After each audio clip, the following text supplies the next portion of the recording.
Welcome to the Think React Lead podcast. My name is Dom Faussette, executive coach and leadership speaker. I want to thank you for joining me today on episode 3, where we're going to continue our conversation on vision success. And today we're going to focus on being clear on our vision and being clear on our focus and intuition and purpose and how we're going to get there and really get dialed in and engaged. I can be followed on Facebook at Dom Faussette, Instagram at Dom Faussette, and now Twitter at Think React Lead. That's at Think React Lead, all one word. Well, let's get this show on the road. See, all of us have a vision, or we should, but many of us don't implement or say take action in our lives. For example, when I first got out of law enforcement, I had a vision of speaking, right? Being let's call it a public speaker, going places and speaking. But what stopped me from doing it was self, right?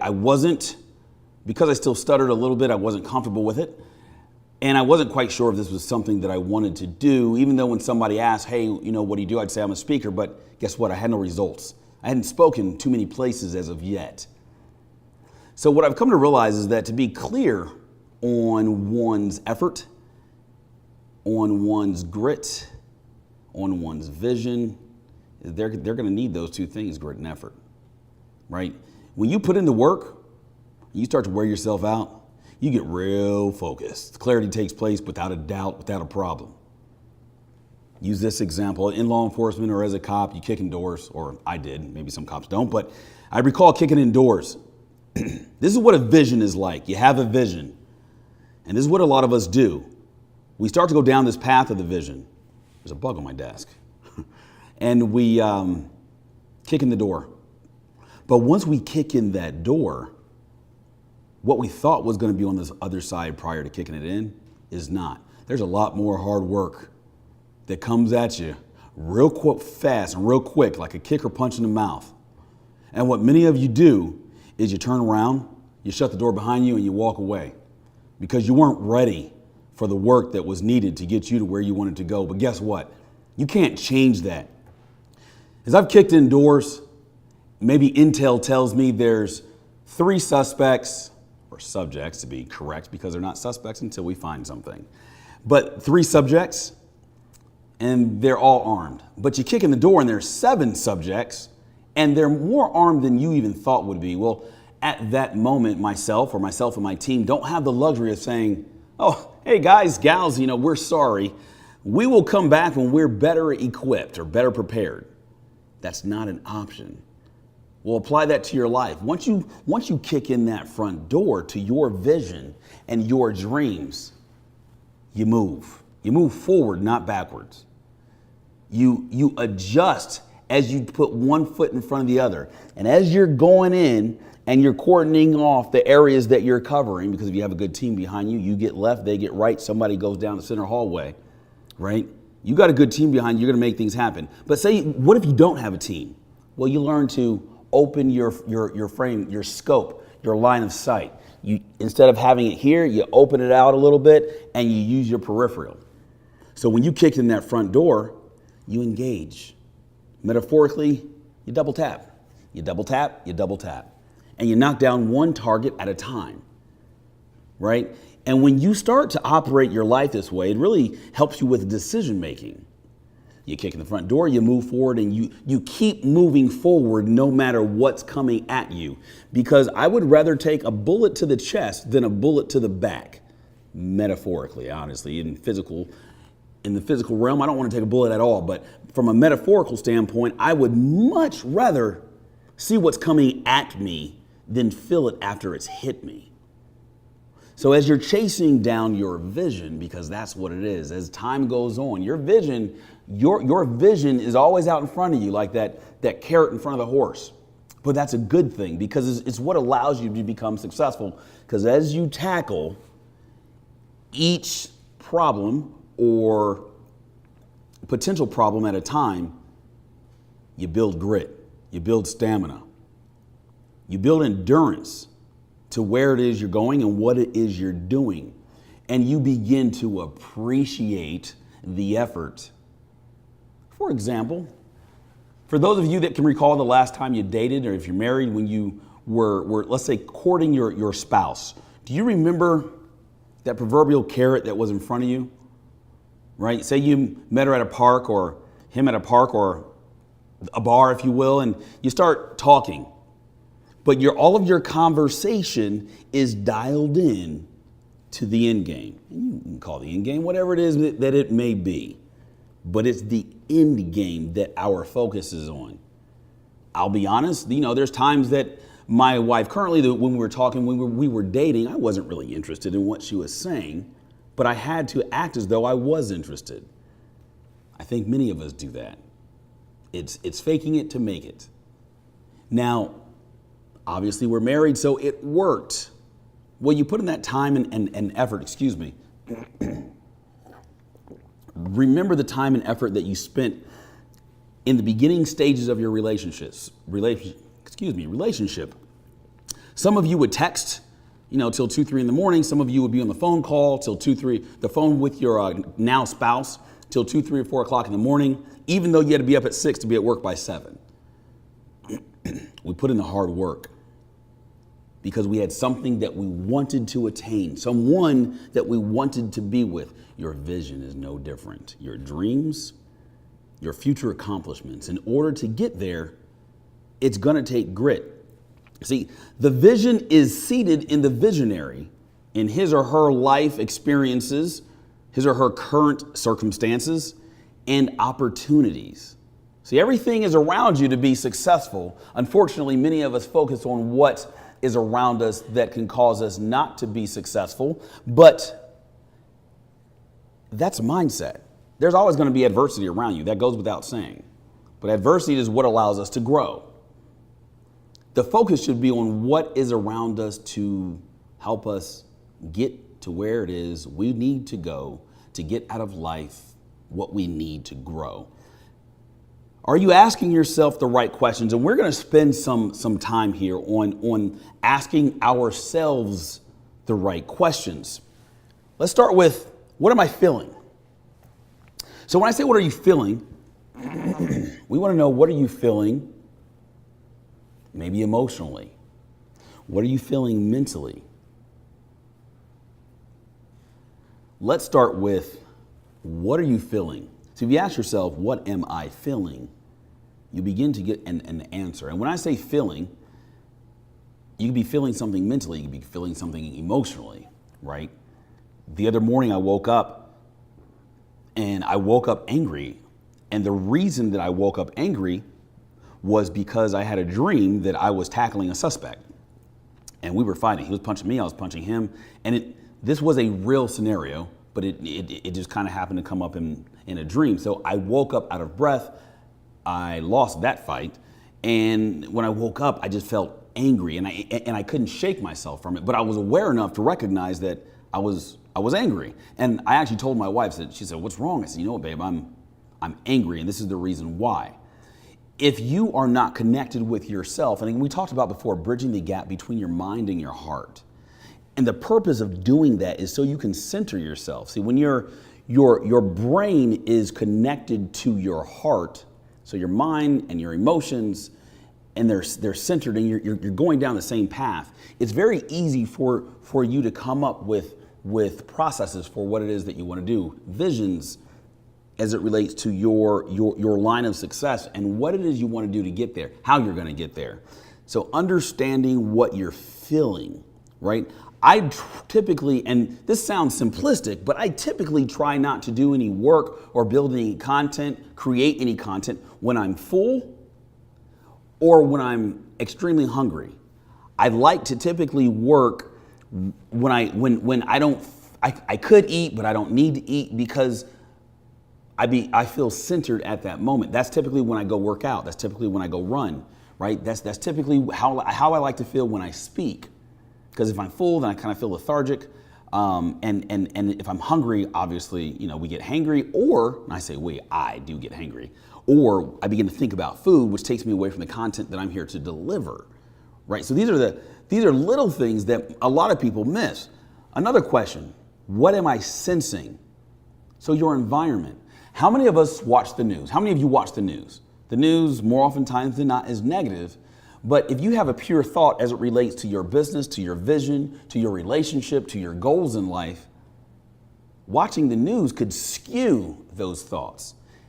And even though you might feel that you're going down the right path, if you just skew a little bit, say an inch from now, by the time you walk a mile, you're way off course. So what is your environment telling you? And your environment could be something as simple as people that you associate with. Your environment could be posts that show up in your feed on your social media platform. I'm a firm believer that if you have people on your Facebook page or your Instagram that are negative or focus on things that aren't in direct correlation with where it is you want to go, you need to unfriend them, unfollow them, and doing that will stop their feed from coming up. There's other ways to stop the feed, but just get them off of your list of associations or friends or followers. See, that helps. It's the little things, right? Your environment. What are you digesting physically? What are you eating, right? What are you digesting from a literary standpoint? What books are you reading? What TV shows are you watching? For example, myself, for the first 6 or 7 years out of law enforcement, I would always watch these cop shows. And then I would go to bed and I would have these dreams or night terrors, if you will, of me living out what I've done in the past. And I would wake up not in a good space, if you will. So I stopped watching those kind of shows and I started watching comedies. And I noticed that completely changed how I felt and my interactions throughout the day. I began to become more lighthearted, which I needed to be. What am I seeing? Looking at what you're seeing or understanding what you're seeing is huge. What are you seeing? And when I say what are you seeing, I'm talking about what's coming at you. Are you aware enough of your environment that you can recognize, as they say, the writing on the wall? Right? What are you seeing in the beginning stages of your relationships? Right? There's things that, and some of us are there now. There's things that our spouses did when we were dating that we thought were cute, but now, 10 years later, it's annoying. Now, that's a very simplistic approach to what it is that I'm talking about, but maybe the opportunity that you have in front of you isn't going to be the best opportunity for you and your brand 6 months, 12 months, or 6 years down the road. See, currently I'm working with another company, and 7 months ago it was a great opportunity. Now it's not aligned with where it is that I want to go. So luckily, I'm friends with the people that I'm working with, and we both have an understanding that, you know what, this is probably not, for both of us, not the best direction because you have a brand that does A and we have a brand that does B. Cool, we'll just hang out on the boat next time we meet. But it's understanding that. Like, what are you seeing? What are you seeing coming at you? As I'm looking at my notes, the next question is, what am I hearing? I want you to look at it from this standpoint. What voice are you hearing? Is it the right voice? Are you hearing the voice of somebody that hurt you in your last relationship? Are you hearing the voice of somebody that told you you couldn't start a business or you couldn't be successful in said career field when you were in college? Are you hearing a coach from years past? Are you hearing words of affirmation from your parents or your grandparents? That's always helpful. Are you hearing your own voice? Are you even talking to yourself positively? Are you affirming the things that you think audibly? I talk to myself all the time. As my father says, I hear him say this now, if I want to speak to an intellect, I'll speak to myself. I may not say that to myself, but I believe it. I talk to myself often. And my son will walk around the house and he'll say, Daddy, what are you talking about? And I'll say, son, I'm just talking to myself. That's silly, he says. He might say that's silly, but he appreciates the environment that I've placed him in. See, before he was born, these are things that I was saying to myself.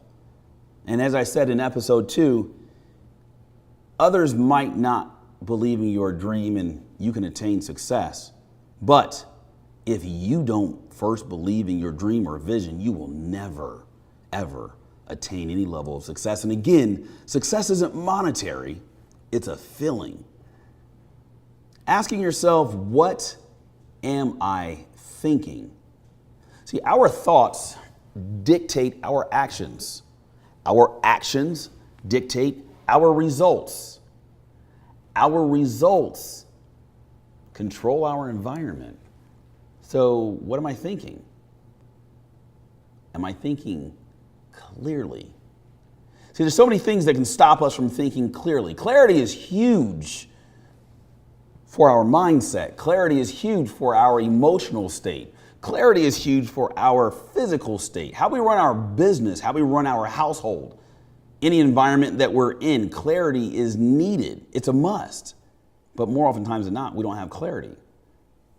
I don't watch the news because I don't need to. What I need is clarity for my clients when I begin to coach them. See, all the hour or two of prepping before I meet up with a client is what's required for me to have clarity and only focus on that individual at that time or that company at that time.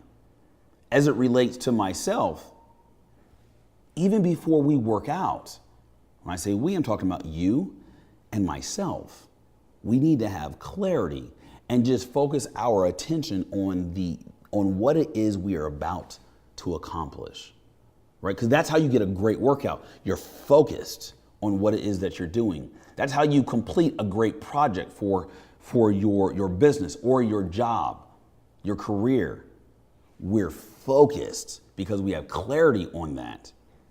See, when you're able to see clearly, you're also able to see clearly what's coming at you that's not beneficial to your growth. For example, if I'm sitting on let's just use something simple. I'm sitting on a mountaintop and I have my scope on my rifle and I'm aiming obviously downrange, but my lens is smudged on the front or the back. Am I able to see my target?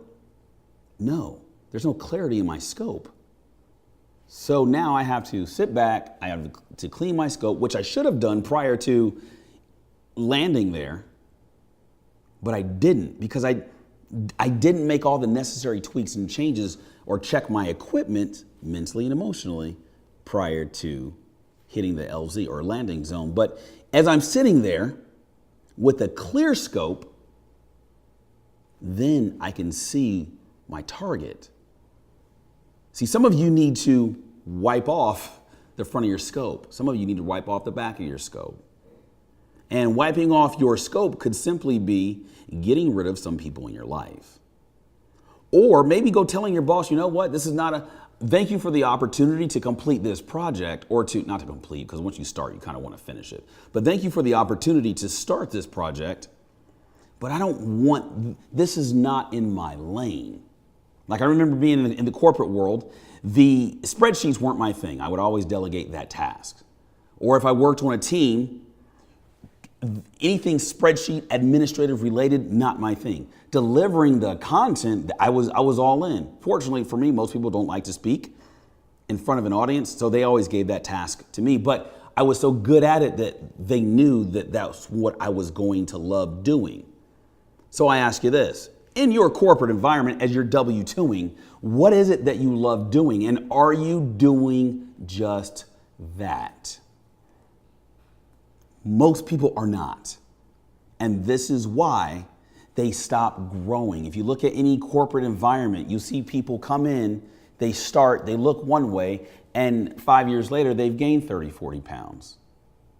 See, when your body is not doing what you're purposed to do, it begins, unfortunately, to shut down on itself.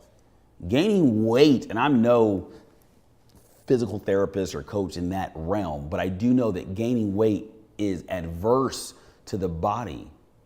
But it typically starts with a certain level of stress. When you're not happy doing what it is that you're doing, no matter how hard you work out, your body's not going to react the same. But when you're happy, And I don't know all the medical enzymes and chemicals that take place and how the brain triggers and fires and how your heart connects to the brain and how that impacts your blood flow and everything else that drives your body to move towards success. But I do know that there's some sort of weird process that takes place that feels that way.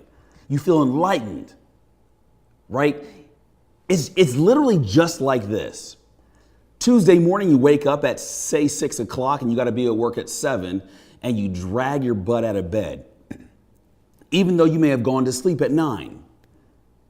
But let Saturday come and you have a fishing trip planned, or in my case, say we're going to the racetrack, my wife and I, and we're taking our motorcycles to the racetrack. And even though I may have gone to bed at midnight, I am excitedly waking up at 0400 hours to load my bikes up in the truck, just like you're excitedly waking up at 0400 hours after getting 3 or 4 hours of sleep to drive 2 hours to go fishing by yourself or with a buddy.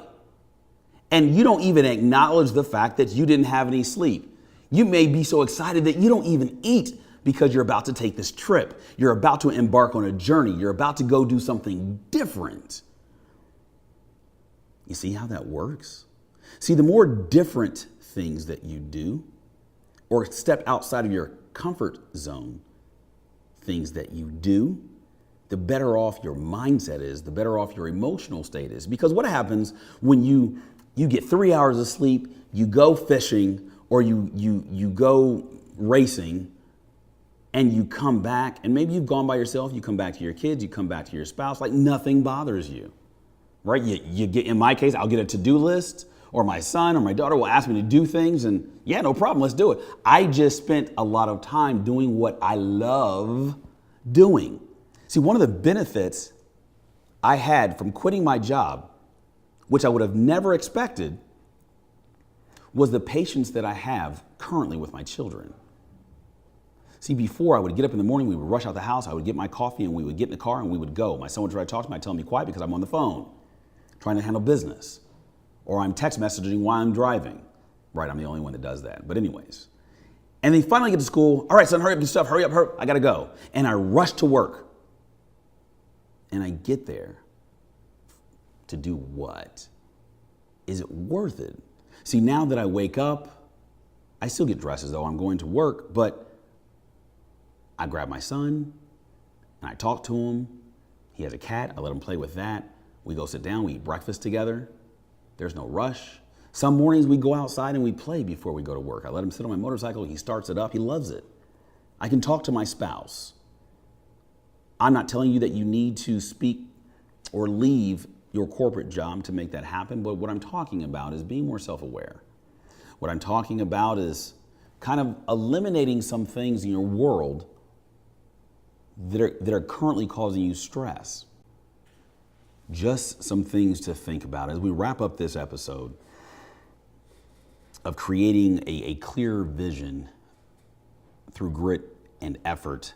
I ask you to do this. I ask you to get your journal. If you don't have one, purchase one. And I want you to, no holds barred, go in on a list on what a happy environment looks like for you. I don't care if you draw a circle and you draw all the things, or you write all the things that you're doing inside that circle that aren't happy, and then outside of that circle you write down all the things that you are doing or could be doing that will make you happy. And one by one, I want you to take what makes you happy, put them in a list, and one by one, start doing them. I skateboard, that makes me happy. I ride motorcycles, that makes me happy. My plan soon is to start skydiving. Why? Because I personally feel that would make me happy. As long as it's in line with what it is you're doing and where you want to go and where you and your family want to go, do it. Try going to watch a movie by yourself. That might make you happy. Treat yourself to a nice dinner at a nice restaurant. Maybe by yourself if you need to. That might make you happy. Just write down your list and one by one, tackle those items with joy, as they will make you happy. Again, my name is Dom Faussette. This is the Think, React, Lead podcast. I can be found on Facebook at Dom Faussette, on YouTube at YouTube Think React Lead, Instagram at Dom Faussette, and Twitter. Think React Lead is the Twitter handle. I hope you have a wonderful day and enjoy whatever it is you're going to do. And I will talk to you soon. Have a good day. That's what they say. Hard work, work. Hard work.